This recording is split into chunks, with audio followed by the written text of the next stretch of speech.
All right, let's say I'm developing on the services behind this website, which is a fake e-commerce website called the OpenTelemetry Demo. I go to the website and I click around on it for a while. Maybe I place an order. Hey, it worked. Maybe I click some things. Maybe I'm on the cart service team, and so I would like to see what happens when we access our cart. All right, over in Honeycomb, presumably the data from this OpenTelemetry demo site is going to Honeycomb. And I log in there and I don't know, I always go to this new query. I go to new query and then I make sure this says all data sets. Unless I know, if I'm the cart service and I know where I'm going, then I might pick that and hit run query and see some stuff. That's one way to do it. If you know that you're interested in everything in a particular data set. And then I can go to the traces tab and I can pick one that's colorful. That means it has a lot of spans. And then I can see something that happened. Oh, it was an HTTP post at the top. It started by some post from the website because that came from the web service. And then over in fields, I can type URL and I can see that this was the API/checkout URL on the cart page.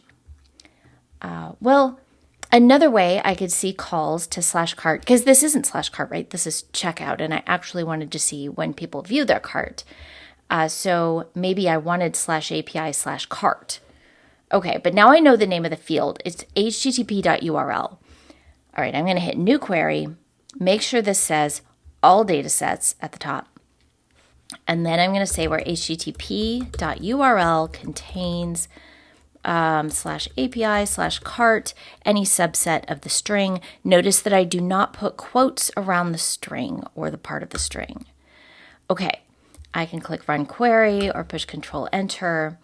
And now I see some things. Okay, I actually want to see a trace of something of those. So I go to the traces tab.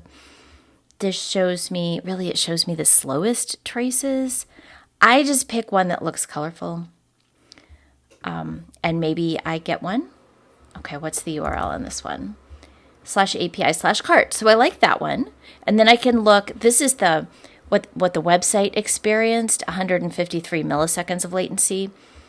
Whereas on the back end, the ingress responded within 43 milliseconds.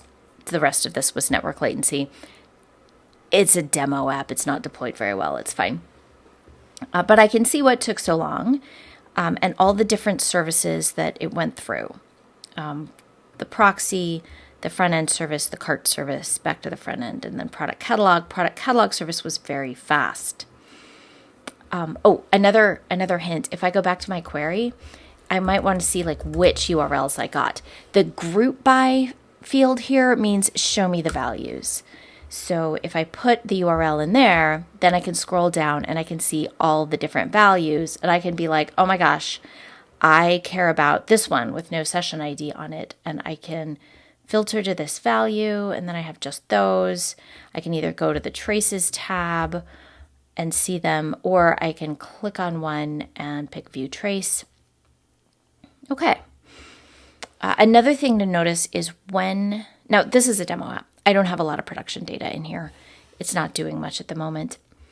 But when I am in production, and if I look at ingress only took 8 milliseconds here, is that normal? Here's a graph, distribution of span duration. I wish this graph was called Is This Normal? Because it shows a dot for all of the other ingress. Spans with the same name and the same service. And I think there's one really slow one up there, but otherwise they're all fast. How about this one? Again, one really slow one. What happened with that one? I'm clicking in here, I'm getting a heat map, and the heat map is all of the post requests to the front end, and every dot in here represents at least one. In this case, it's just one because it's test data. I don't have very much.